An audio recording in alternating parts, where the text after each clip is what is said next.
اللہ سے ملاقات ہوئی ہے، رزق دیتا ہے کہ نہیں، زندگی دیتا ہے، ساری چیزیں دیتا ہے، تو ملاقات تو کوئی نہیں کرتا۔ تو اس لیے ہر چیز کو ٹھیک ہے، وہ جو جگہ جس جگہ پہ جو بات ہے اس کو وہاں رہنا چاہیے، لیکن یہ شکوک ہیں، ان سے باہر نکلیں، ان سے باہر آئیں۔ اولیاء اللہ کا جو فیضان ہے، ان کی جو محبت ہے، ان کے جو طریق، حضرت سلیمان بن بشار رحمت اللہ علیہ بزرگ گزرے ہیں، وہ کہتے ہیں میرے پاس، میں بڑا خوبصورت تھا، جوانی میں دین کی تھوڑی سی خدمت کرتا تھا، تو ایک عورت آ گئی، اس عورت نے میرے ساتھ کچھ مجھ سے مانگا، مطالبہ کیا، تو میں نے کہا کوئی بھکارن ہے۔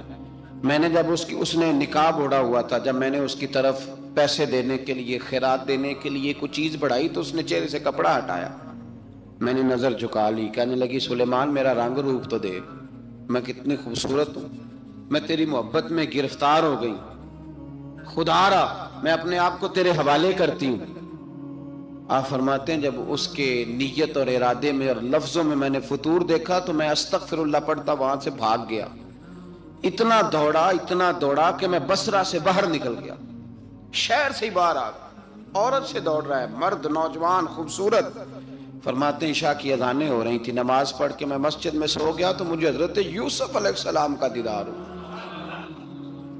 جناب یوسف کہتے ہیں میں حضور کا غلام اور غلاموں کا غلام اور صدیوں بعد کا غلام، تو جناب یوسف علیہ السلام میری خواب میں آئے اور کہنے لگے اٹھ جوان، میرے سینے سے لگ، یار تو نے تو نبی پاک کا امتی ہو کے وہ کام کیا ہے جو میں نے نبی ہو کے کیا تھا۔ اب کام حضرت یوسف والا کیا تھا نا، تو صدیوں اور سالوں اور مہینوں کا فاصلہ بن سکا، تو وہ آ گئے۔ مسئلہ یہ ہے کہ شکوک و شبہات والی زندگی نقصان دیتی ہے۔